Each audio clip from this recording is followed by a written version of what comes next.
very excited. We're here at Destination Dallas. We're here with Jailhouse Strong co-author and co-founder of Don Benchia.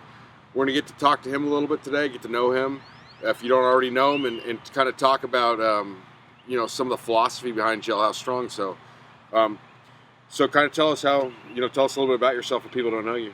Yeah, so like Josh said, my name's Don Benchia. Some of my background, I've been involved in Brazilian Jiu-Jitsu and martial arts for about 20 years. I used to compete pretty heavily, did well, won Pan Am's, Worlds, California state titles, another lifetime. Now I spend more time teaching, coaching Brazilian Jiu-Jitsu. Along with teaching, coaching Brazilian Jiu-Jitsu, I also am a college lecturer. I do that in religious studies. I have a PhD in religious studies. And then my kind of third aspect of my life is the Jailhouse Strong project that Josh and I got involved with probably about 5 or 6 years ago. A lot of times people ask us why we got into Jailhouse Strong, what caused us to write this book. Fortunately, neither of us were incarcerated or anything like that. Rather, we realized that a lot of people want to know, hey, why do cons get so jacked? Why do people go to jail and come out so much bigger, so much more powerful? So that was the kind of impetus for Jailhouse Strong. The other thing that really was going on is we were involved in another project that was kind of in a standstill, a little bit stagnant. Neither of us like to be in a place of stagnation. So Stagnation's a myth, everybody. You're either going forward or you're sinking. Progression or regression, absolutely. So we wanted to take our reality into our own hands a little bit more.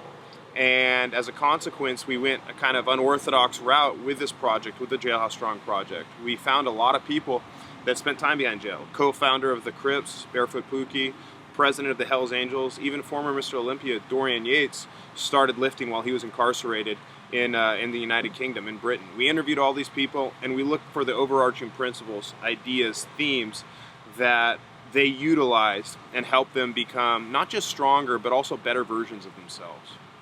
One of the things that we were really interested in as we kind of peeled back the layers of Jailhouse Strong was the way in which, at this low point in their lives, everybody talks about the time in prison as a low point, training was a high point. They got really excited about training. And one of the things that we felt would be important is if we could apply that kind of excitement for training for people outside of prison walls. And we also realized that although you're outside of prison walls, you can also be imprisoned in a number of different ways. Imprisonment takes many different forms. It doesn't have to be the concrete walls of Rikers Island. It could be a cubicle farm, it could be a needy spouse. Whatever the case may be, there's something that you need to break free from. And physical transformation is the most overt or clear sign, expression of you breaking free from whatever boundaries you currently find yourself inside of. So that's some of the basic ideas we developed as we started our first Jailhouse Strong book, and it's certainly things that we've developed or expanded in our books that came out thereafter. So now we're talking a little bit more about the philosophies, to tell people what you think more about, like what's gas station ready mean to you, and what's it should people that don't understand and haven't seen a video yet. Sure. So hashtag gas station ready is something that shows up pretty regularly on our Instagram account. If you haven't seen it, maybe that means you don't follow us on Instagram, and that's a mistake you can remedy in a second by just going ahead and pushing follow on Instagram. So gas station ready is this idea that you could find yourself at 3 o'clock in the morning pulling off the interstate at some sort of gas station. As you walk up to the pump, you see this drunk kind of transient looking individual coming over to you. He staggers towards your car. He wants your wallet. He wants your keys. He wants your old lady. The question is, are you ready? And that's the direct application of it, but it has a larger principle. That larger principle is being able to flip the switch, so to speak. That means being able to go from being perfectly social, perfectly socially acceptable, to flipping the switch to a level of intensity that will serve you at the gas station at 3 o'clock in the morning, serve you inside the gym, and serve you inside the courtroom, the weight room, the training room, wherever you find yourself. What about business? Absolutely in business. There's a lot of people that think in 2017 and 21st century, you no longer live in a competitive environment, and you can move forward just by being nice to your fellow man or woman. Unfortunately, that's still not the case. As a consequence, that level of intensity that will serve you in a self-defense situation will also serve you in a professional situation. Well, it also just to add to that, you say you work for a big corporation, or you go to a big mega church, they got the annual, it doesn't matter the context, big annual Labor Day, picnic. You and your boss are playing flag football, and you give him the old forearm shiver and put his ass out of commission for a while. That's gonna be kind of neat. Yes, that can be kind of neat. Absolutely, yeah. We just got to keep the college professor in check, because me and everybody else here are more laymen. So. All right. So that's the basic idea behind Gas Station Ready. It's an idea of being able to flip the switch, so to speak. Being able to stay ready so you don't have to get ready with whatever you come across in your life. So I would say, to go slightly more educated, and compared to what I was saying before, this is sort of the zone. Yeah, you could talk about it as a zone.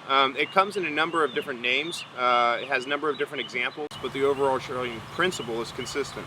The overarching principle is that you have an ability to turn from being, completely competent socially, whether you're at a country club, whether you're in a boardroom, to that moment when you feel that you need to defend what's yours and what's important.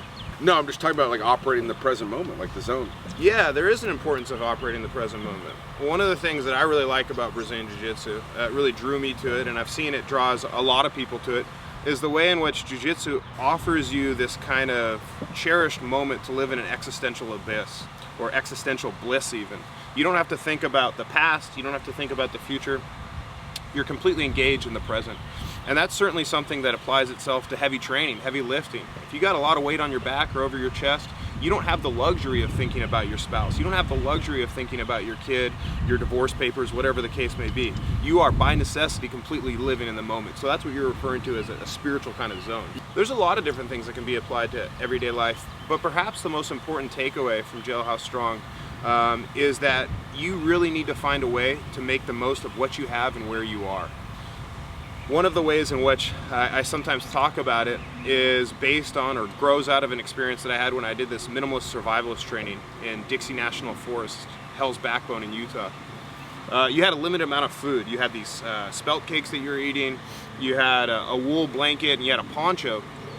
And you could be eating those spelt cakes and be thinking, man, I really wish I had a pepperoni pizza right now. I really wish I had fill in the blank desirable food.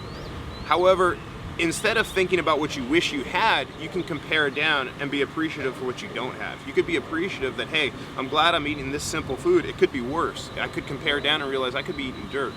Similarly, if I was sleeping with just a wool blanket and a poncho, I could think, oh, I wish I was in a 5-star, Tahiti resort right now. Or I can compare down and realize, hey man, I'm just glad I have more than the clothes on my back to keep me warm at night. And that's the same with training. One of the things that we realized is that anything beyond your body weight is a luxury.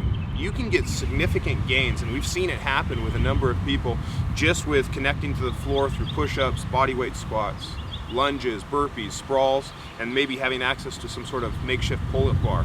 But if you're able to have something beyond that, if you're able to actually get access to what we call the pig iron or the weights, man, you can even make more gains. A lot of times, you'll see people go into a gym and they'll look around and they'll say, oh, they don't have the equipment that I need to make the workout that I want to have. Rather, you need to compare down, and you need to realize that you can make the most of what you have and where you are. And that's something that certainly applies to training, but also applies to life in general. Well, it's sort of like, you look at all these gyms. I do seminars at gyms all over the country, and the gyms that seem to routinely produce the kind of best champions aren't necessarily the most well equipped. It's more like a certain energy that's in the air. You feel that, you feel that vibe, and it's contagious. So whether you're feeding off the energy in the gym or you're creating this yourself somehow, it doesn't have to be, it's not the equipment, it's just not the equipment. Yeah, it's what you bring to the experience. One of the things that's very important is intentionality.